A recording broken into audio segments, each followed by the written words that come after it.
Moi, je suis d'une génération, ce qu'on appelait les gens de 90. C'est à ce moment que nous avons commencé à militer. Beaucoup de nos pays en Afrique étaient sous la période de lutte pour le multipartisme.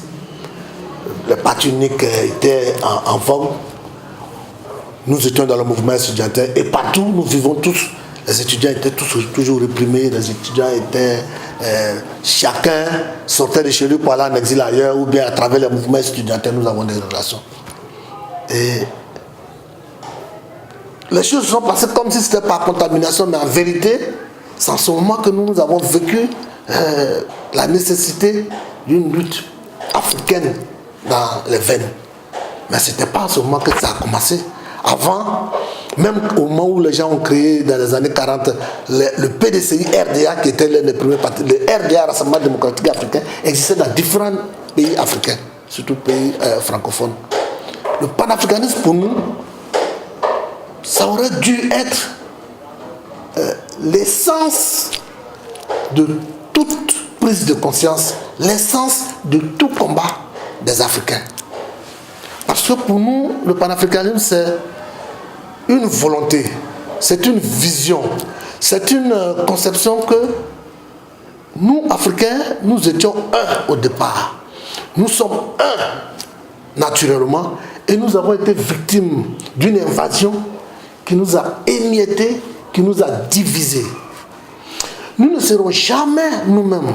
Nous ne serons jamais indépendants. Nous ne serons jamais forts. Nous n'aurons jamais la pleine capacité d'aider les Africains à s'épanouir tant que nous ne sommes pas unis. Voici ma conception du panafricanisme. Donc pour nous, le panafricanisme, c'est une manière d'être, c'est une culture, c'est une vision politique qui veut que les Africains s'unissent pour pouvoir acquérir la pleine dimension de leur capacité pour être souverains, pour se développer et pour participer pleinement à la civilisation universelle, au Conseil des Nations. Pour nous, le panafricanisme doit, après l'échec qu'ils ont fait à la génération de Kwame Nkrumah, n'oublions pas que c'était le faux de moyens qui était utilisé en ce moment par les Blancs, à la formation de l'OUA, ils ont empêché que ce soit une unité véritable. On a dit que certains pays ont dit qu'on ne va pas prendre nous la misère des autres pays pour mettre sur pour nous. Donc chacun n'a qu'à rester dans sa nationalité et puis on va voir, on va faire par étapes. Ils ont même voulu l'Afrique occidentale, française, l'Afrique du centre, l'Afrique du sud, l'Afrique de l'Est, ainsi de suite.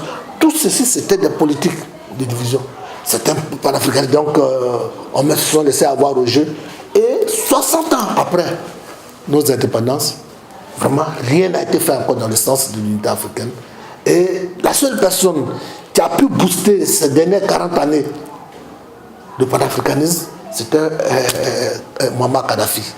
Et puis ensuite, Laurent Gbagbo qui passe sa prise de position. C'est pourquoi Muammar Kadhafi a été tué. Quand les Sékou Touré ont été éteints, les Modibo Keïta ont été éteints, les Kwame Nkrumah ont été éteints, et que maintenant, Kadhafi qui était celui de notre a été tué, et que Laurent Gbagbo effectivement qui était aussi l'un des chantres qui ne chantait pas tout, mais qui appliquait, qui imposait cela. On lui a collé une couleur nauséabonde, de xénophobie, alors que c'était tout le contraire qu'il pensait. Donc pour nous, le panafricanisme, c'est l'avenir de l'Afrique. Le panafricanisme, c'est le combat pour que les Africains retournent à leur source qui est l'unité africaine. Leur source qui est d'avoir confiance en leur nature, en leur source, d'avoir confiance en leur culture, d'avoir confiance en leur intelligence, en leur capacité de création et de le mettre en valeur pour le développement de l'Afrique. Moi, je suis de ceux qui pensent que le panafricanisme a été combattu vraiment à justice par l'Occident. Mais aussi le panafricanisme a été combattu parce qu'il a été galvaudé aussi par des élites qui ont refusé de prendre leurs responsabilités, par des élites qui ont travesti le combat.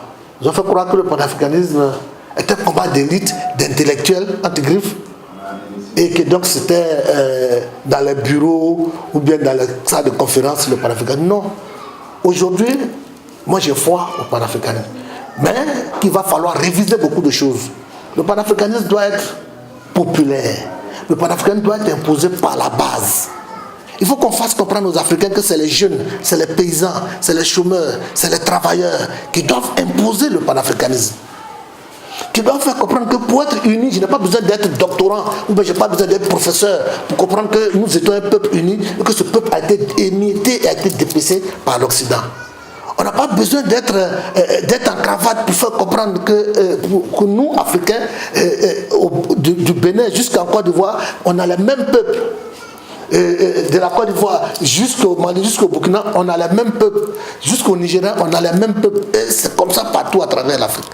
On n'a pas besoin d'être, je ne sais pas quoi, intellectuel soi-disant, pour pouvoir comprendre que quand un peuple a été divisé sur cette base, tant que nous n'avons pas atteint notre unité, nous ne pourrons jamais nous en sortir.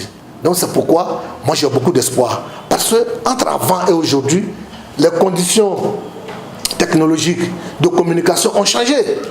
Avant, il faut écrire une lettre, ça va partir, ça va soit à travers la poste ou bien ça va partir à travers les camions. Mais aujourd'hui, quelque chose se passe au Bénin. Aujourd'hui, tout le monde le sait dans le monde entier.